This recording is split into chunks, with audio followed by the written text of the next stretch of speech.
Hello everyone. आज आम पढ़ा +3 फर्स्ट ईयर एजुकेशन ऑनर्सर कोर पेपर 1 बा आम कहीपर कि फर्स्ट सेमिस्टर थी कोर पेपर 1 जहाँकि अच्छी एजुकेशनल साइकोलॉजी यूनिट 3 आम स्टार्ट करवा।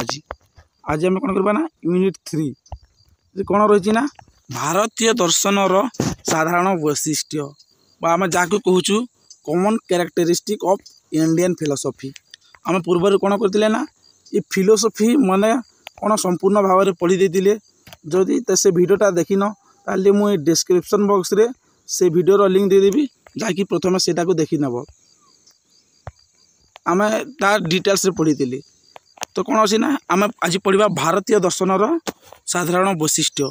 से दर्शन कौन कौन वैशिष्ट्य बा कॉमन कैरेक्टरिस्टिक रही विषय आम पढ़ा।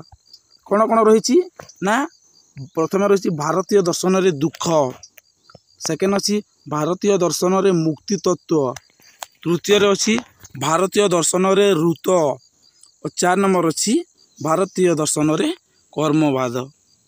तो आम प्रथम जानी ना आम पूर्व क्लास कौन पढ़ी ना ये दर्शन माने कौन पढ़ी दे। दर्शन क्या कहुए ना दर्शन आम जो दृष्टि ये पृथ्वी को देखुचु ताकू कौन कहुए ना दर्शन कहुए बा फिलोसफी कहुए। से फिलोसफीटा कौन ना दुईटी ग्रीक शब्द आसीला से कौन कौन प्रथमे हूँ फिलोस और गोटे हूँ सोफिया।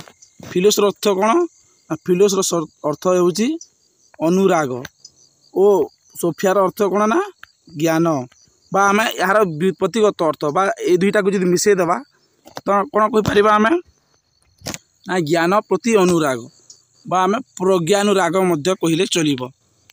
दर्शन अर्थ कौन ना ज्ञान प्रति अनुराग को आम दर्शन बा फिलोसफी बोली कहूँ। तो से फिलोसफी कौन कौन वैशिष्ट्य रही देखने आम प्रथम रही भारतीय दर्शन रे दुख जहाँ को इंग्राजी रे कह जाए misery in the Indian philosophy.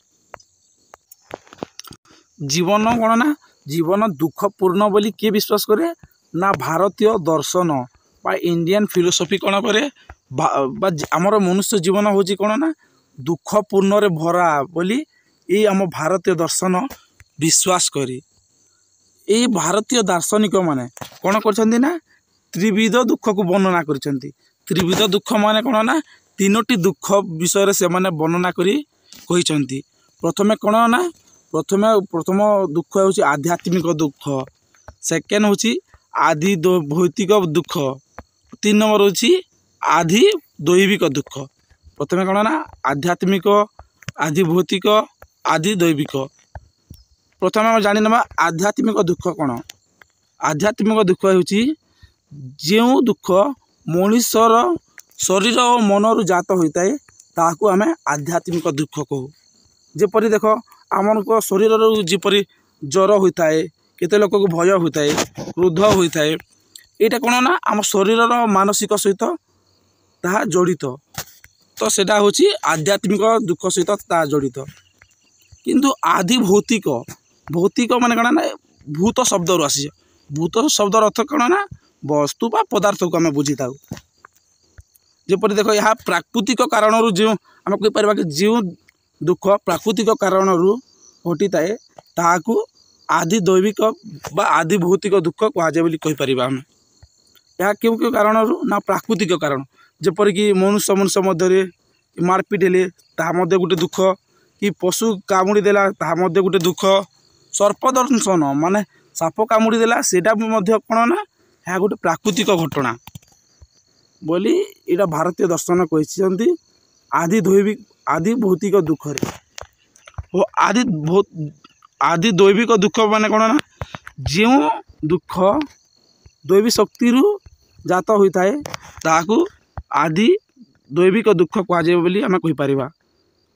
जमी देख आदि दैविक दुख सहित कौन कौन जड़ित ना भूत प्रेत राक्षस जनित दुख यही आदि दैविक दुख सहित कौन ना अंतर्भुक्त होता है। तो दुख कौन ना देख भारतीय दर्शन आम पूरा सिंपली बुझी नवा। भारतीय दर्शन कौन करे ना त्रिविध दुख को वर्णना करछंती। प्रथमे होची आध्यात्मिक दुख, सेकेंड होची आदि भौतिक दुख, तृतीय होची आदि दैविक दुख। आध्यात्मिक दुख माने कोन ना जो दुख मनुष्यर शरीर और मनरु जात होता है ताकू आध्यात्मिक दुख कहा जाए। और आदि भौतिक दुख क्या कहा जाए ना जो दुख प्राकृतिक कारण घटी थाए ताकू आदि भौतिक दुख कहा जाए। और तृतीय बा आदि दैविक दुख माने आम कहीपर कि जो दुख दैवी शक्ति कारण घटी थाए ताकू आदि दैविक दुख कहा जाए। तो पूरा कम्प्लीटली बुझीगल। तो आम सेकेंड पढ़ा भारतीय दर्शन रे मुक्ति तत्व बा या इंग्राजी रे कहा जाए theory of solvation in the Indian philosophy. भारतीय दर्शन कौन ना भारतीय दर्शन होची दुख सहित जड़ित। आम भारतीय मनुष्य जीवन होची दुख सहित भरा बोली आम भारतीय दर्शन माने बा दार्शनिक माने कहिसंती। तो सेई दुखरु जो ये तीनोटी दुख थिला आध्यात्मिक दुख, आदि भौतिक दुख, आदि दैविक दुख, ये तीनोटी दुखरु किभली मनुष्य कौन भावना मुक्ति पाइब ताहा जो दुख क्लेश अच्छी सी किपरि मुक्ति पाइब ताहा कौन कहते ना भारतीय दार्शनिक माने मार्गदर्शन कराइछंती। और यही जो मुक्ति पाइबा को कौन कहे ना भारतीय दर्शन सॉरी ये बौद्ध दर्शन आम कहीपर बौद्धवाद बुद्धिज्म एजुकेशन रे ताको कौन भाव विवेचना कराई ना ताको निर्वाण भाव नाम रे विवेचना करा जायछि। ये मुक्ति बा मोक्ष बा निर्वाण को भारतीय दर्शन रे कौन बोली कहा जायछि ना परम पुरुषार्थ बोली विवेचना करा जायछि। कौन ना देख भारतीय दार्शनिक माने आध्यात्मिक, आदि भौतिक, आदि दैविक दुख बोली त्रिविधर अत्यंत निवृत्ति तथा दुखर समूल नाश को जीवन चरम तथा परम पुरुषार्थ बोली मत देछंती।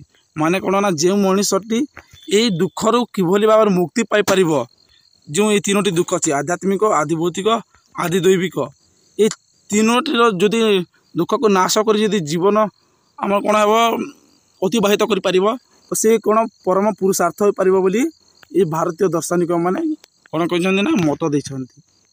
आम नेक्स्ट पढ़ा कौन अच्छी भारतीय दर्शन रे कर्मवाद माने कर्मवाद माने कौन ना जी जो भली कर्म करें से भली फल पाई थाए। या तर सारांश कौन रही सारमर्म कौन रही आम देखी ना देख लिखा कर्मवाद सारमर्म है जो भली कर्म से भली फल तुम जे भली कार्य करें तुम से भली फल पाई। और जो तुम जो भल कार्यटा कर कार्यर फल नष्ट केबे होई न थाए तुम फल निश्चय मध्य पाइब। कृतर कर्मर फल नष्ट होबार नुहे माने तुम जदि कर्म करिछ तो फल निश्चय पाइब। सेटारे कौन देख कि तुम शुभ कर्म तुम यदि भल कार्य करिछ ताले भल फल पाइब। जदि तुम यदि दुष्कर्म बा भल कार्य जदि न करिवो तो तुम कौन खराब फल पाइब आम कहि पारिबा। ये भारतीय दार्शनिक माने कौन कहते ना से कर्मवाद को तीन प्रकार विभक्त कर देछंती। प्रथमे कौन ना प्रथमे होची प्राक्तन कर्म, सेकेंड होची प्रारब्ध कर्म और 3 नंबर होची क्रियामाण कर्म। ये तीनोटी कौन कहते ना कर्मवाद को से माने विभक्त कर 3 भाग रे। तो क्रियामाण आम प्रथमे देखिबा प्राक्तन कर्म कौन।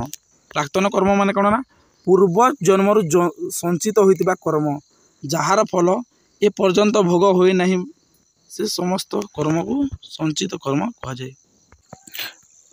प्राक्तन कर्म माने कौन ना देख पूर्व जन्मरु संचित होइतिबा कर्म जार फल ए पर्यंत तुम कौन कहते ना भोग करना बोली से माने कहते। पूर्वर जो तार संचित होइतिबा कर्म जार तुम फल पाइन तो ताके कौन कह ना प्राक्तन कर्म कह जाए। प्राक्तन कर्म कह जाए कौन ना से फलटा निश्चय मध्य पाइब। और प्रारब्ध कर्म कौन ना जहाँ फल पाइब आम्भे माने वर्तमान जो कर्म करूछु ताहा क्रियामाण कर्म भावे अभिहित करा जायछि। माने एटा क्रियामाण कर्म माने ଆମେ ବର୍ତ୍ତମାନ ଯେଉଁ କର୍ମ କରୁଛୁ ତାହା ହେଉଛି କ୍ରିୟାମାଣ କର୍ମ। କିନ୍ତୁ ପ୍ରାରବ୍ଧ କର୍ମ କ'ଣ ନା ଫଳ ସ୍ୱରୂପ ଆମେମାନେ ବର୍ତ୍ତମାନ ଶରୀରରେ ଯାହା ଧାରଣ କରିଥାଉ ତାହା କ'ଣ ନା ତାହା ହେଉଛି ପ୍ରାରବ୍ଧ କର୍ମ। ପ୍ରଥମେ ଆମେ ଦେଖିନେବା ପ୍ରାକ୍ତନ କର୍ମ କ'ଣ ନା ଯେଉଁ କର୍ମଟା ପୂର୍ବ ଜନ୍ମରୁ ସଞ୍ଚିତ ହୋଇଥିବା ଯାହା ଫଳ ଆମେ କ'ଣ ନା ଏ ପର୍ଯ୍ୟନ୍ତ ପାଇନାହୁଁ ତାକୁ କ'ଣ କୁହାଯାଏ ନା ପ୍ରାକ୍ତନ କର୍ମ କୁହାଯାଏ। ଓ ପ୍ରାରବ୍ଧ କର୍ମ କାହାକୁ କୁହାଯାଏ ନା ପ୍ରାରବ୍ଧ କର୍ମ ଫଳସ୍ୱରୂପ ଆମେମାନେ ବର୍ତ୍ତମାନ ଶରୀର ଧାରଣ କରିଥାଉ ତାହାକୁ କ'ଣ କୁହାଯାଏ ନା ତାହାକୁ ପ୍ରାରବ୍ଧ କର୍ମ କୁହାଯାଏ। କିନ୍ତୁ ଏଇ କ'ଣ ତାହାକୁ କ୍ରିୟାମାଣ କର୍ମ କାହାକୁ କୁହାଯାଏ ନା ଆମେ ବର୍ତ୍ତମାନ ଯେଉଁ କର୍ମ କରୁଛୁ ତାହାକୁ କ୍ରିୟାମାଣ କର୍ମ ବୋଲି କୁହାଯାଏ। ତ ଆଜି ଆମେ କ'ଣ ପଢ଼ିଲେ ନା ଭାରତୀୟ ଦର୍ଶନର ବୈଶିଷ୍ଟ୍ୟ। ଯଦି ଭିଡ଼ିଓଟି ଭଲ ଲାଗିଛି ଲାଇକ୍ କମେଣ୍ଟ ଆଣ୍ଡ ସେୟାର କରିବା ପାଇଁ ଜମା ଭୁଲିବେ ନାହିଁ। ଓ ପ୍ଲେଲିଷ୍ଟକୁ ନିହାତି ଫଲୋ କରିବେ। ଓ ଟେଲିଗ୍ରାମର ଆଇଡି ମୁଁ ଡେସ୍କ୍ରିପସନ୍ ବକ୍ସରେ ଦେଇଛି, ତୁମେ ଜଏନ୍ ହେବା ପାଇଁ ଜମା ଭୁଲିବେନି। ରହୁଛି, ଧନ୍ୟବାଦ।